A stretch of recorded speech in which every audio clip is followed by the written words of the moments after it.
Assalamu alaikum everyone, you're watching SamiSpeaks. My name is Sami T. Naseem. It's good to be back with you all again. We've got so much to discuss today. We've got a big show, so much to go over. I mean, the elephant in the room, Keir Starmer resigning as Prime Minister. Resigning not just as Prime Minister, but as party leader for Labour. We're going to go over that, of course, in detail.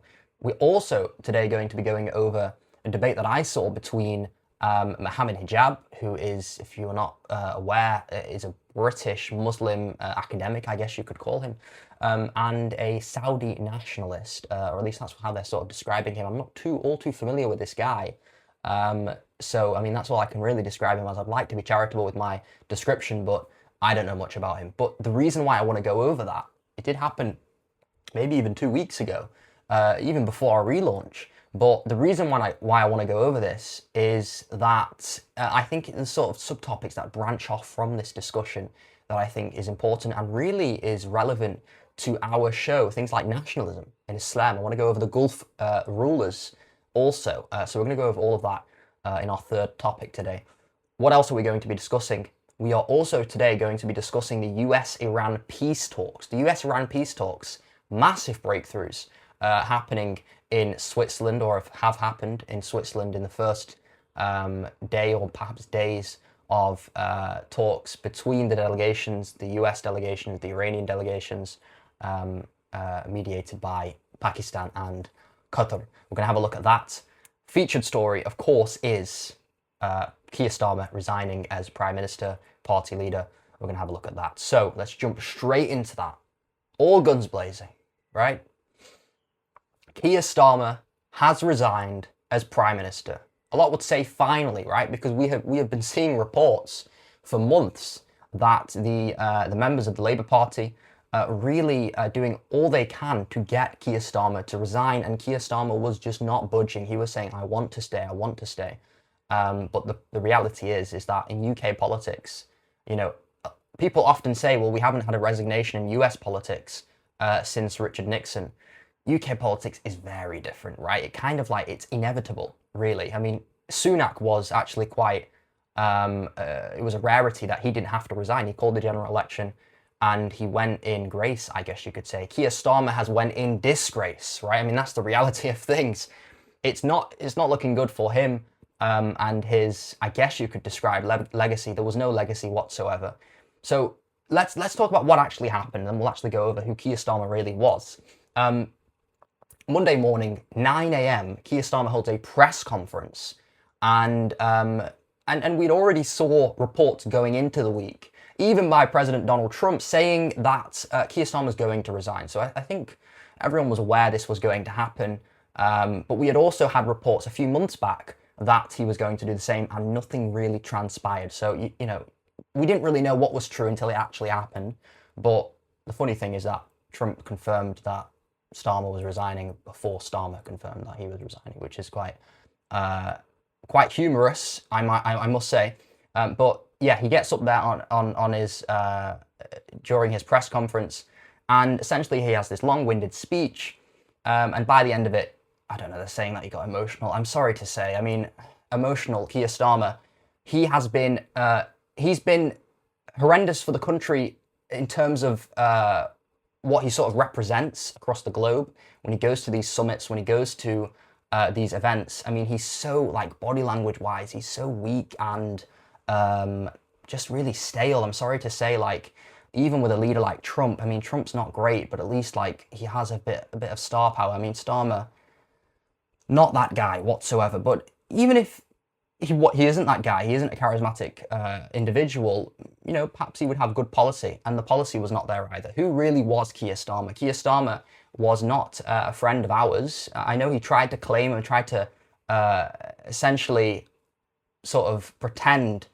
in some sorts that he was, but the reality is that he wasn't. I mean, I don't know if any of you remember, straight after October the 7th, Keir Starmer was on LBC with Nick Griffin, and Nick Griffin essentially asked him, "What do you think about Yoav Gallant's statement?"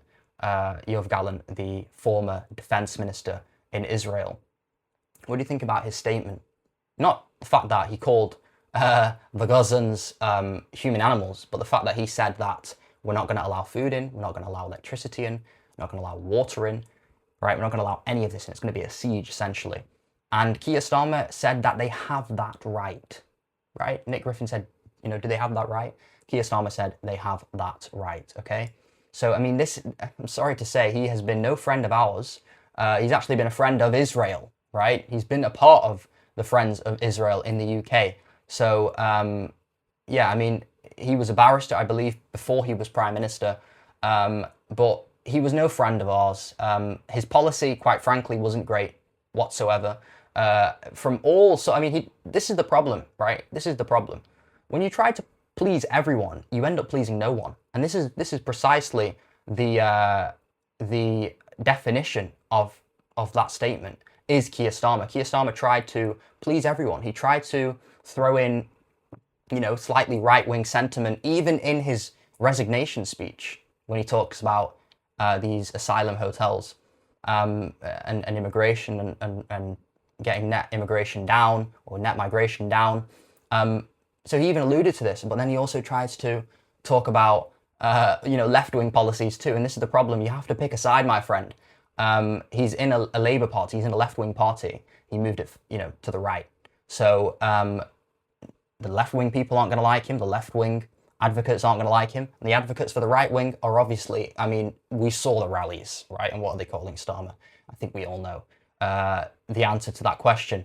But he tried to please everyone. He ended up pleasing no one. And he resigned in disgrace. But he has resigned now. He is still formally Prime Minister until, I believe, the end of July. I mean, this is natural. This is kind of what happens. We've saw this before. Because what's going to happen, we'd love to see a general election called. I mean, that would be the ideal scenario. But the reality is that that's not going to happen. What's going to happen here is, I mean, it's already essentially been confirmed. The party is rallying behind Andy Burnham. As we discussed last week, Andy Burnham won in Markerfield, and now he is an MP to the constituents of Markerfield. He was sworn in on Monday, the same day that Starmer resigned, and he's the only person at this moment in time who has put himself forward to be leader of the Labour Party and thus Prime Minister of the country. So he has no competition as it stands, and if, you know, that remains, then he will, you know, most certainly become Prime Minister of the UK. So I mean, it's pretty certain now. I think people have been floating names like Ed Miliband, even Wes Streeting. They were floating his name around, saying that, you know, potentially there could be a leadership contest between Andy Burnham, between maybe even Ed Miliband, maybe Wes Streeting. Wes Streeting went and backed Andy Burnham.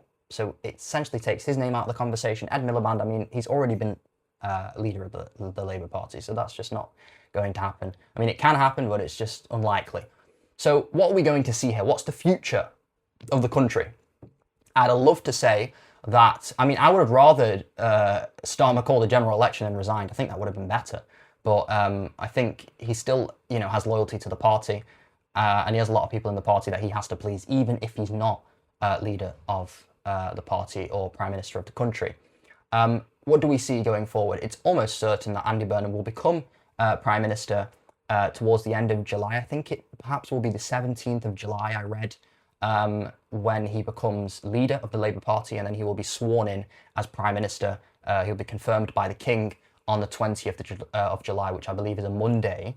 So very, you know, big things happening here in the UK, and I'd love to say, you know, this is going to result in you know, a net positive for the country, but the reality here is that, I mean, this is why I prefer to speak about international politics, is because it's dreadful here in the UK in terms of what's actually going on. I mean, there's no change. This is the problem. Keir Starmer runs on change. That is his slogan. Like our slogan is Islam first. He runs on change. And what does he do? He does nothing, I'm sorry to say. Now we have Andy Burnham. What is he running on? What is Andy Burnham running on? He's running on the exact same slogan. He's saying we need to change the party. I thought Starmer just ran on that. Now you're running on that. It's you know, it's not great. It's really not great. And also Andy Burnham too. I mean, we're going to be seeing, I'm pretty sure the NATO summit is, I think, start of August. We're going to see Andy Burnham there with the world leaders. I said this last week. I mean, it's laughable, in my opinion. But, you know, I guess some people seem to like him.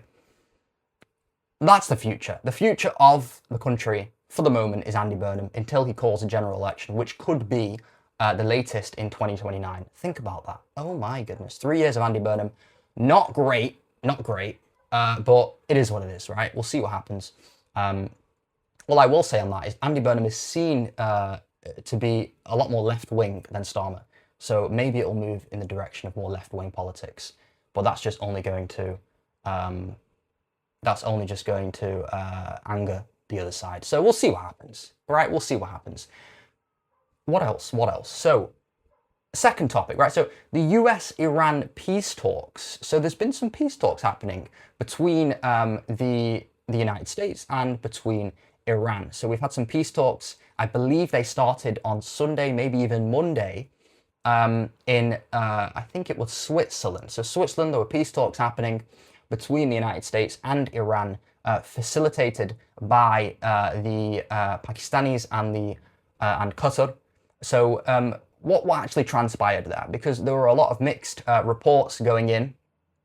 Apparently, after the talks had finished, they were saying that nothing transpired.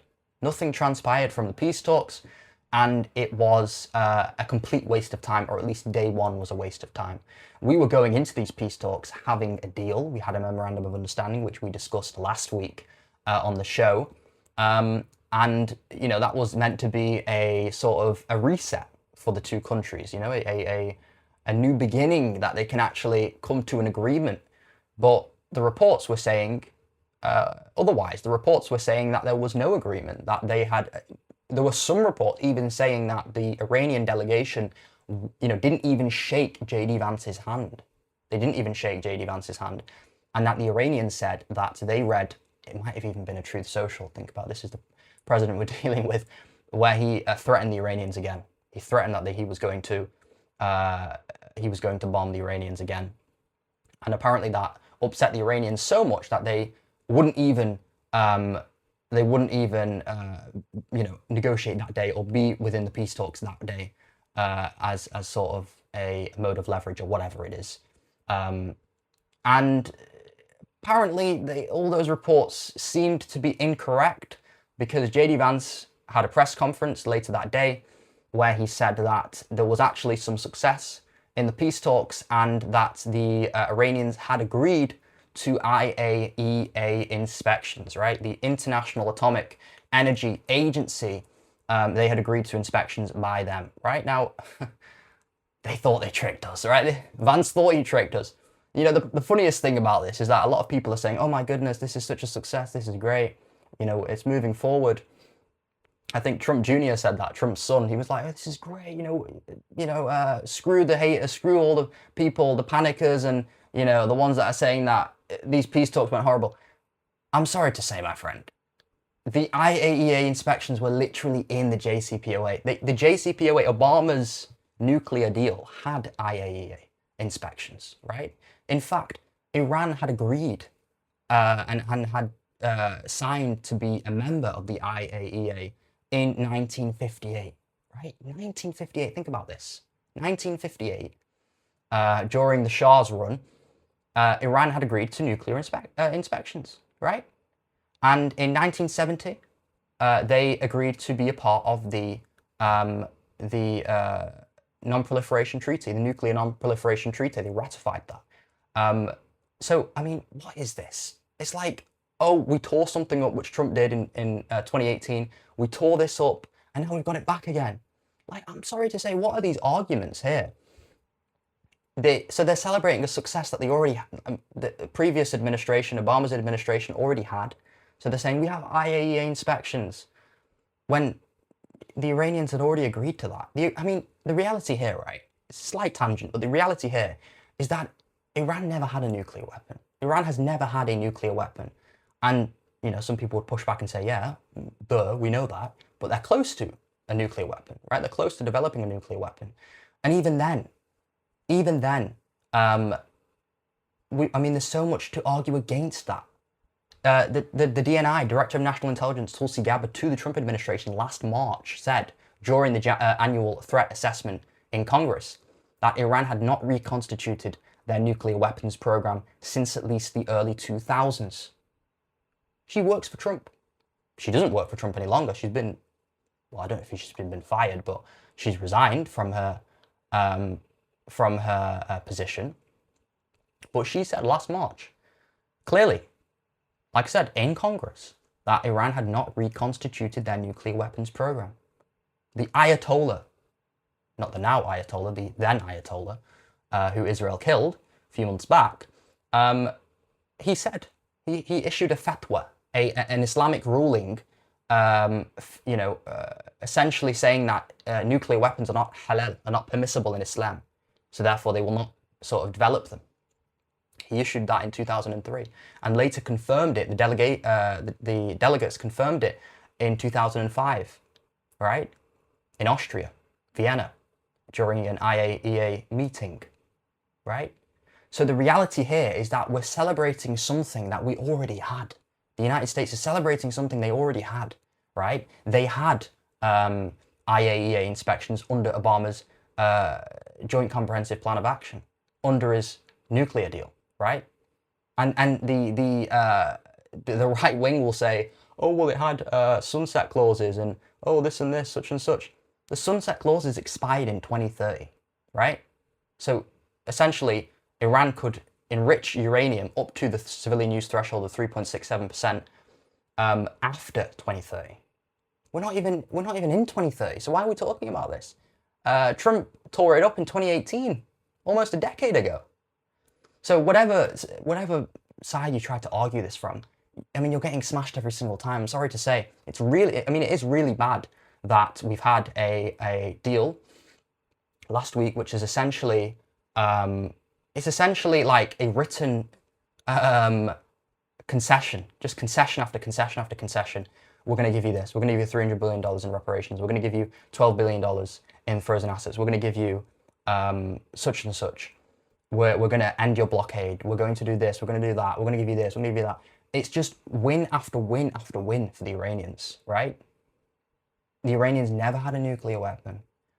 They were enriching uranium above the civilian use threshold, but the only reason they were doing that is because they weren't bound to the JCPOA anymore. So why wouldn't they do that? It's like you have a job and your contract ends, and then your previous, I don't know, the previous management is saying, why are you not why not bound by this contract anymore? Why are you not following this contract anymore? Because I'm not bound by it.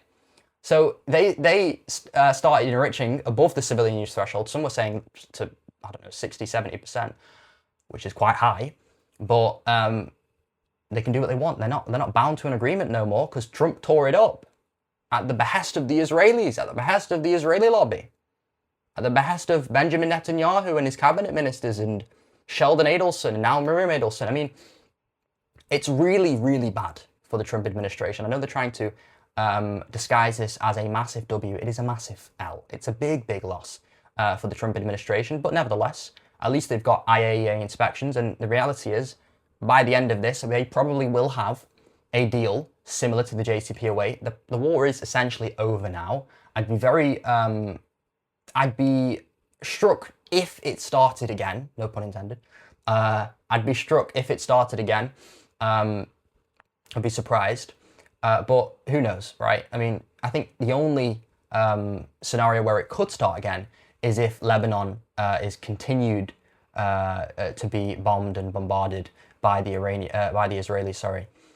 So we'll see what happens there, right? But the reality is that it's not looking good. But we will probably get a deal. The deal will probably be similar to the JCPOA. It will be probably worse in the sense that the Iranians have been given a lot of advantages. This time around, why would they need a nuclear weapon when they have the Strait of Hormuz? They can literally stop a third of global oil supplies, not even oil supplies, but fertilizer, natural gas, oil, everything, right? A third of all energy supplies they could halt at an instant. They can do that now. That is more powerful than a nuclear weapon, I would argue. So, and they didn't have that beforehand, right? I mean, they did, but they didn't utilize it. Now they're utilizing it. And now they're charging a toll. So, I mean, this is really, really bad for the Americans. But yeah, those were the peace talks that happened. JD Vance was there, the Qataris was there, the Pakistanis was there. It was a big moment. Jared Kushner and Steve Witkoff were there. But yeah, they're trying to spin it as a W. Big loss for the Americans there.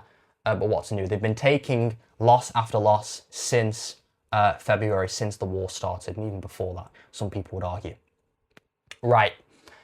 Our final topic, very interesting topic. I'm going to get into this. It's very interesting. So there was a debate between Mohammed Hijab, like I said, a British Muslim academic. I don't want to call him a scholar. He's not a scholar. Perhaps you could call him an English scholar. He's not a Muslim scholar, but he is an academic. He holds multiple qualifications, which is great. And he had a debate between a Saudi nationalist. Now, he calls himself a nationalist. He is from Saudi Arabia, so I don't think it is unfair to call him that. But they had this debate. I don't know where it was held. Maybe it was held on Twitter. Maybe it was held on YouTube. I'm not too sure. But they have this debate. And it starts off okay. Loads of things are exchanged by the end of the debate. I wouldn't say it was the most pleasant thing to watch, because there were a lot of insults being thrown around. But I mean, at the end of the day, that's what they signed up for. There was a fundamental disagreement between both parties, which I wanted to get into. The debate isn't that interesting, but what pertains to the debate is interesting, right? What it pertains to. So what does it pertain to? Number one, what I wanted to get to was the... So Mohammed Hijab makes this point, right? He says that, do you condemn MBS? Do you condemn Mohammed bin Salman, the de facto ruler of Saudi Arabia? And he says, do you condemn MBS, right? Do you condemn MBS? Now, this is a question that seemed quite misinformed from the start point, right? Because he was saying, do you condemn MBS? Do you condemn MBS? And he says, why would I condemn MBS? This is what the Saudi Arabian guy says. And Mohammed Hijab says, well, the Abraham Accords. Saudi Arabia isn't a member to the Abraham Accords. Saudi Arabia is not a member to the Abraham Accords. So I don't know where Mohammed Hijab was going with this. I don't know if he thought maybe Saudi Arabia was in the Abraham Accords and then he switched positions when he found out that they weren't. I'm not too sure. Maybe he was getting them confused with Mohammed bin Zayed of the UAE. Saudi Arabia is not a member of the Abraham Accords. Saudi Arabia has made it very clear since the get-go that they will not join the Abraham Accords until a Palestinian state is recognized by the United States. Okay? Now, frankly, I wouldn't even join even after that happens. I mean, that is kind of like a bare minimum. I mean, that should just happen. The fact that the United States, the world superpower, the world police, the city on a hill, that is the, they call themselves the bastions of freedom and liberalism and all of this and all these quote unquote good things, and yet they can't recognize a state, right? I mean, how do they recognize it then? Did they just recognize the whole region in terms of Israel and Palestine as one country, which is Israel? I mean, it's crazy, right? It's crazy. But nevertheless, Mohammed Hijab makes these points and he says that, do you condemn MBS? What is there to condemn, right? And I want to get into a point because there is a lot of confusion, it seems, across the ummah between the regular layman and even the scholars and everyone else, and then the rulers. And they are treated as fundamentally different when in Islam, I mean, they're still our brothers, no? Are they not still our brothers? I mean, that's how I see it. I mean, these rulers are still human beings. Just because they rule a country doesn't make them not a human being. And what do? We assume the best of our brothers, but we do not extend that same olive branch to our leaders. So why is that? Why is it that we don't do that?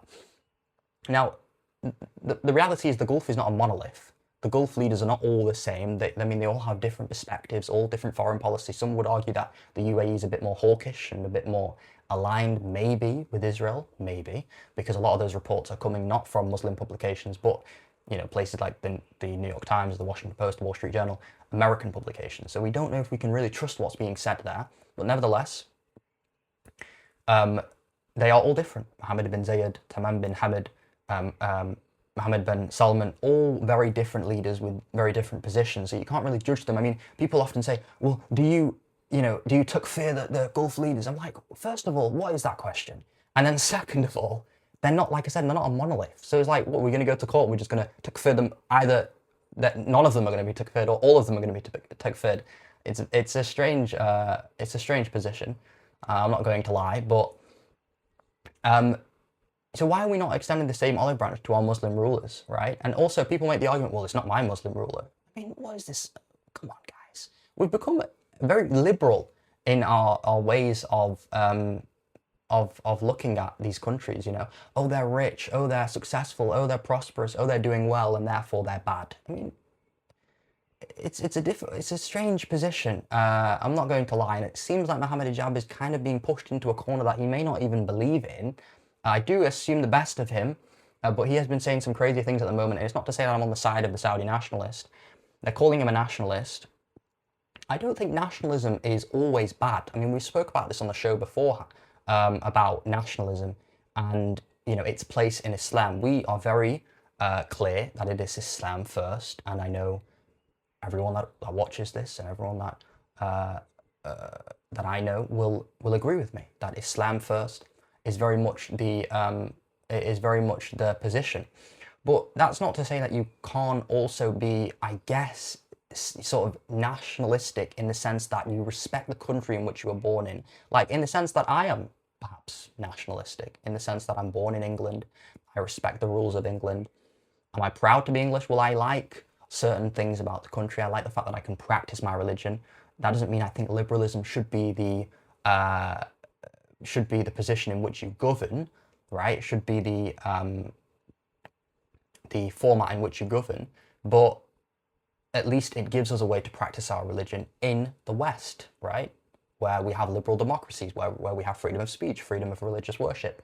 So from that aspect, yeah, I like the country and I'm proud to be in the country. The same way that a lot of people from Saudi Arabia, a lot of people from Qatar, a lot of people from even the UAE, right? Or Oman, or Kuwait, which some of my family are from, they are proud because they have Muslim rulers. They have Sharia in the sense that, you know, more or less it's there. And they respect the country because they're told to, right? They're told to respect the country and respect the rulers and respect the leaders. I mean, the Prophet ﷺ said to us that even if you have a leader who is oppressive, even if you have a leader who is not the best, right? And he whips your back, he steals your money, you still respect, you still obey, right? So this has been very clear. Now, there's a difference between that and someone actually not being a Muslim. But the reality here is that what do we want in our countries? What do we want in our countries? Because in my opinion, I'm getting sick and tired of our countries just rebellion after rebellion. I mean, look what's going on in Sudan. Look what's going on in Sudan. Look what happened in Libya, right? I mean, this is not all the fault of the civilians, but the civilians are also to blame. I'm sorry to say. I might get a bit of pushback from this, but yes, Libya, it was mostly NATO and the European allies and even the United States, but it was also civilian uprisings in Sudan.